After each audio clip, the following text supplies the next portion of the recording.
Welcome to the course, Crush Your Opponents with the Evans Gambit. The Evans Gambit is a really cool opening that a lot of people don't know how to use, and a lot of players using the black pieces don't know what to do against it. So in this course, you guys are going to learn this really cool surprise weapon and how you can use it against your unwitting opponents and all the different attributes that make this opening awesome. So let's just go through the first basic moves so you guys can see how the opening works, and then how you guys can utilize this in your games, especially in your blitz games. It's very effective in blitz because people, when they're surprised, they don't know what to do, and it takes time off the clock. So if you're playing 10-minute blitz games especially, and they get stuck in this, what's going to usually happen if they haven't seen the Evans Gambit a lot is they're either going to use a lot of time on the clock having to calculate and decide what to do, or they're going to make a bad move that you can easily capitalize on and get a really good position. So I'll just show you guys what we do here. It looks like we're going to go into either an Italian game, like if we played bishop to c4 here, it would be the Italian, or a Spanish game. So if we played bishop to b5 here, it would be the Spanish. So what we're going to do here is we're going to go into an Italian, and if our opponent does what they often do as black and basically just mirror our position, which is a pretty good strategy to get their bishop out and be aggressive and aim it at our king pawn, just like we're doing, even though it's a mirror image position, and black has a slight disadvantage right now because white got to move first. It's still a good way to try to get the initiative back from white, and it's a good posture for your pieces. And so the way that we initiate the Evans Gambit here is we play this pawn move. We let them take our pawn. And it's sort of a typical gambit in the sense that we give up a pawn for great activity of our pieces. But the thing that differentiates the Evans Gambit from a lot of other gambits, like the King's Gambit, for example, is that the King's Gambit is no longer really played at the top levels of the game by the Super Grandmasters, especially if there's a lot on the line in a big tournament. It's almost virtually has disappeared. I mean, Nakamura will play it every once in a while just for fun if the stakes aren't really high. And even though the Evans Gambit isn't something that's being played often, it's still being used. It was used by Anand, who was the world champion right before the current one, Magnus Carlsen, and he used it successfully. He won several games with this in very serious tournaments, and he used it the same way that we are going to use it, which is basically as a surprise weapon to catch opponents unaware and unprepared. And if you don't really know how to play the opening very well, even the Super Grandmasters, they'll of course will be familiar with it, but if they haven't looked at it in a long time, they may not remember the right moves, they may forget some stuff about it and get into a very dangerous position. So usually what happens is they will take with their bishop, and then the follow-up move here is that we play c3. And there's usually three main moves that are logical that black will make in reply to this. So white is going to give up a pawn, but not only are we going to dictate the game and limit the choices of what black can do next, but we're going to be in the driver's seat in terms of being the aggressor. We are going to be the ones that have a lot of offensive opportunities here, and it's just way more fun for white to play this because we're going to be attacking black's position, and black's going to be trying to hold on to this extra pawn that they have. Hold on to the extra pawn, and it's just not fun for them to play. So let's just look at a few examples to see the three main moves and then all the lines that we're going to be looking at throughout the course and how we can best take advantage of what black does in order to build up an attack. So the first move that we're going to look at is when the bishop simply moves back here to a5. They want to stay here because they're aimed across from our king, and when we do play d4, which we are going to do, then the bishop will seem like they're in a good place, but in fact our pieces are going to be extremely active and there's nothing that black can do against us. Actually, we're going to be sacrificing even more material. In this opening, we can sacrifice up to 3 pawns, which is a lot to sacrifice in order to get an extremely rapid attack on black's king and either make a checkmate or force black to give us back their material in order to save their position. And then usually when your opponent gives back material, you end up still having active pieces and still being in the driver's seat. But the worst case scenario then is that you have an equal position or slightly advantageous position after the Gambit, right? This is a Gambit opening, like giving away the material, and then you just play a hard-fought game of chess. No matter what happens, it's going to be very interesting and a fun game to play, especially when you're playing Blitz, because your opponent can make mistakes or take a long time to move.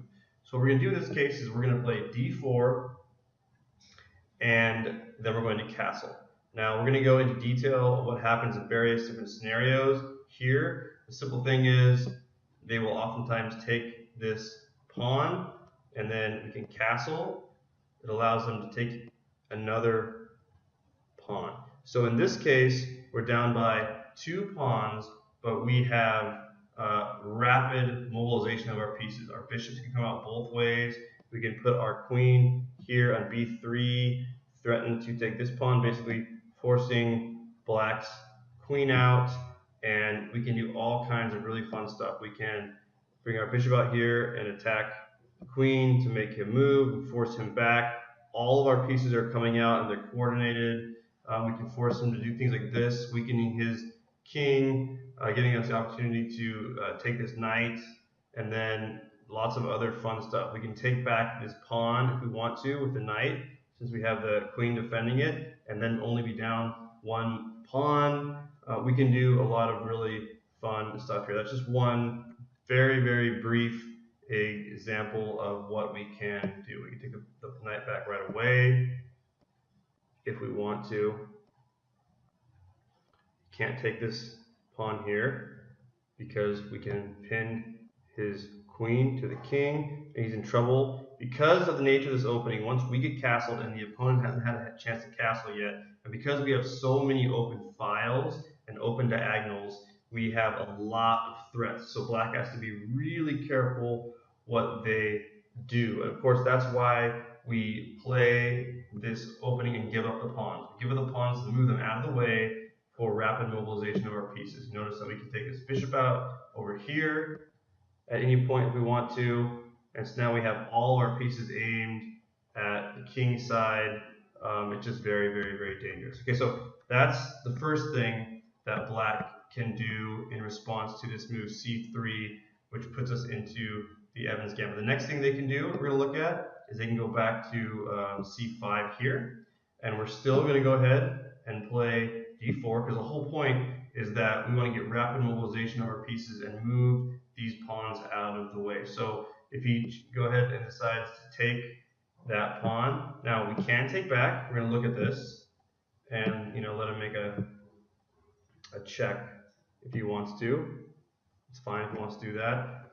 Or even more aggressive, and what a lot of the grandmasters recommend, because hey, if you're playing a gambit, you may as well get the most out of it and go all the way. We go ahead and just castle and give them the option, if they want to, of taking this pawn here as well. At this point, we can either take that pawn back and be down 2 pawns, but have a lot of options, or we can do something like this. We can bring our queen up right here, threaten to take this bishop, threaten checkmate, again forcing the queen to come out to defend the pawn on f7, as well as to defend this bishop. It allows for a lot of potential tactics. Again, we could do something like this, force him to warp his defense of his king, and it just leads to all kinds of fun things we can do. We can simply take back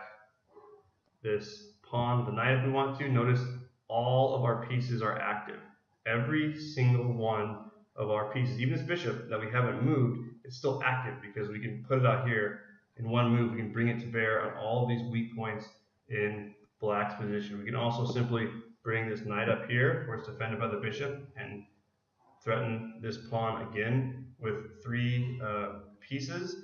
This is very, very tricky for black, very hard for black to play, even though they are up in this case actually right now by 3 pawns, because we haven't taken this pawn back yet. Once we do, we're going to activate our knight, and we're going to have super active pieces. We'll be down 2 pawns in most cases with lots of threats.